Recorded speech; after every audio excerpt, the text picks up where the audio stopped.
मैथिल कोकिल कवि विद्यापति एक श्रृंगारी कवि हैं। उन्होंने श्रृंगार का बहुत सुंदर वर्णन किया है और उसमें भी संयोग श्रृंगार का विशेष रूप से सुंदर वर्णन है।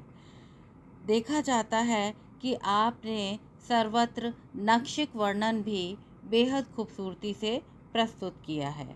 यहाँ पर विद्यापति पदावली से जुगल सैल सिम हिमकर देखल एक कमल दुई ज्योति रे पद लिया गया है। व्याख्या इस प्रकार है। जुगल सैल सिम हिमकर देखल एक कमल दुई ज्योति रे फुलली मधुर फूल सिंदूर लोटायल पाति बैसल गज मोती रे आज देखल जत के पति आयत अपूर्व बिह निर्माण रे विपरीत कनक कदली शोभित थल पंकज के रूप रे तथौ मनोहर बाजन बाजय जनि जागे मनसिज भूप रे भनई विद्यापति पूरब पुनतः ऐसन भजय रस मंत रे बुझल सकल रस नृप सिंह लघिमा देई कर कंत रे। शब्दार्थ इस प्रकार हैं। जुगल सैल उरोज रूपी दो पर्वत, सिम माने सीमा या समीप, हिमकर माने मुख रूपी चंद्रमा, कमल नेत्र रूपी कमल, दुई ज्योति माने दो प्रकाश, फुलली माने फूला या पुष्पित है, मधुर फूल माने बंदूक का लाल पुष्प, पाँति माने पंक्ति, बैसल माने बैठी है, गज मोती माने गज मुक्ता, देखल माने देखा है, बिह जत माने जैसा, के पतियायत माने कौन विश्वास करेगा, अपूर्व माने अपूर्व, बिह निर्माण माने विधाता का निर्माण, विपरीत माने उल्टे, कनक कदली माने स्वर्ण कदली, तर माने नीचे, शोभित माने शोभा पा रहे हैं, थल पंकज माने स्थल कमल, चरणों का उपमान दिया गया है। यहाँ पर नायिका के नक्षिक सौंदर्य का वर्णन कविवर विद्यापति ने परंपरित उपमानों के माध्यम से अलंकारिक भाषा में इस पद में किया है। विद्यापति कवि कहते हैं कि जुगल सैल, जुगल माने दो, सैल माने पर्वत, सिम हिमकर, आज मैंने दो पर्वतों के समीप, देखल एक कमल दुई ज्योति रे, सिम हिमकर माने चंद्रमा और उसमें कमल की दो पंखुड़ियाँ, एक कमल दुई ज्योति रे, कमल की एक कमल की दो पंखुड़ियाँ देखी हैं। अर्थात भाव यह है कि आज मैंने नायिका के उन्नत एवं पुष्ट उरोज जो कि पर्वत के समान हैं, मुख चंद्रमा जैसा है और नेत्र कमल के सदृश हैं, मैंने उन्हें आज देखा है। एक बार पुनः देखिए। जुगल सैल शिव हिमकर, आज मैंने जुगल सैल दो पर्वतों के, सिम हिमकर देखल, मैंने चंद्र हिमकर माने चंद्रमा को देखा है।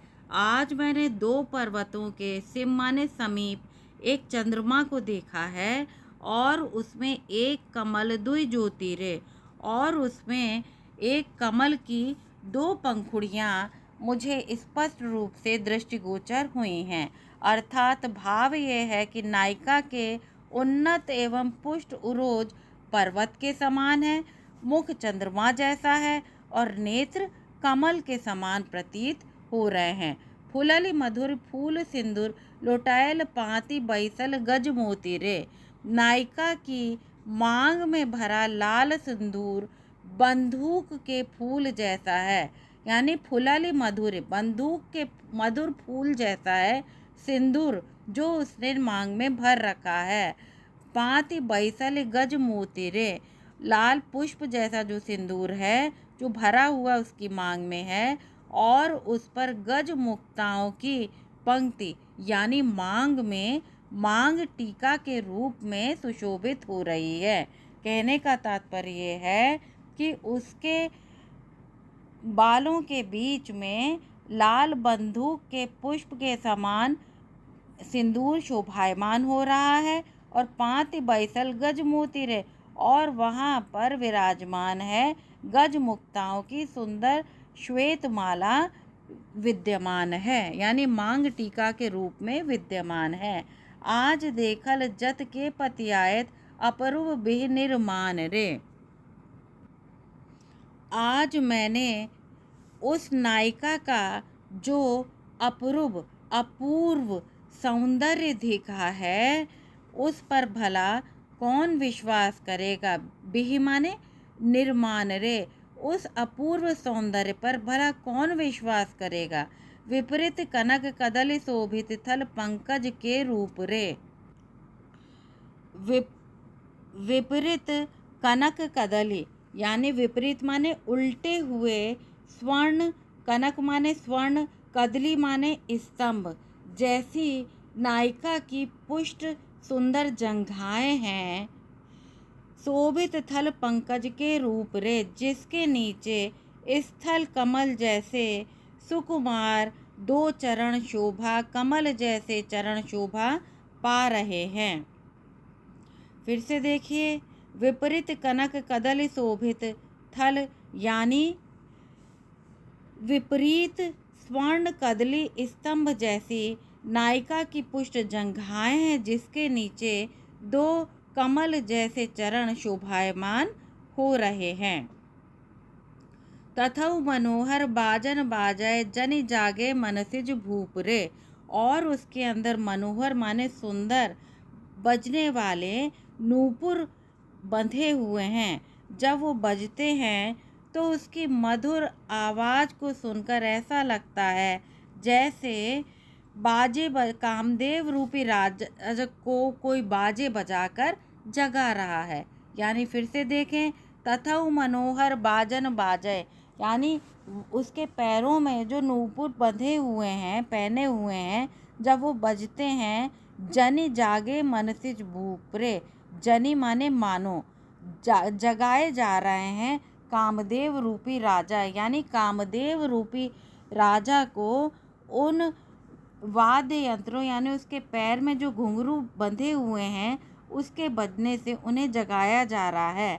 भनई विद्यापति पूरब पुनतः ऐसे भजय रस मंतरे। विद्यापति कहते हैं कि पूर्व जन्म के पुण्यों से ही कोई रसिक इस सुंदरी को प्राप्त कर सकता है। बुझल सकल रस नृप ससिंग लखिमा देकर कंतरे।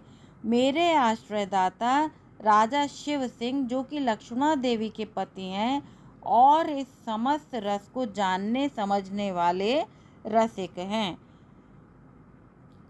अब यहाँ पर इस स्लाइड में भावार्थ प्रस्तुत किया गया है।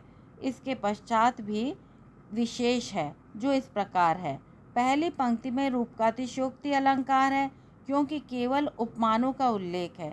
दूसरी पंक्ति में उत्प्रेक्षा है।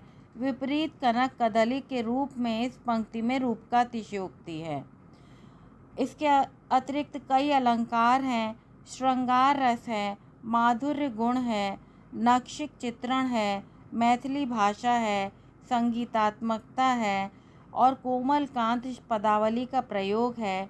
भाषा में अनुप्रासिकता का विधान है। बाजन बाजय में चेकानुप्रास है। मनसिज भूप में रूपक अलंकार है। यह पद विद्यापति का बहुत ही सुंदर पद है। थोड़ा सा कठिन है। यदि हम इसे ध्यानपूर्वक एक एक शब्द को ध्यान से सुनेंगे तो निश्चित रूप से याद हो जाएगा।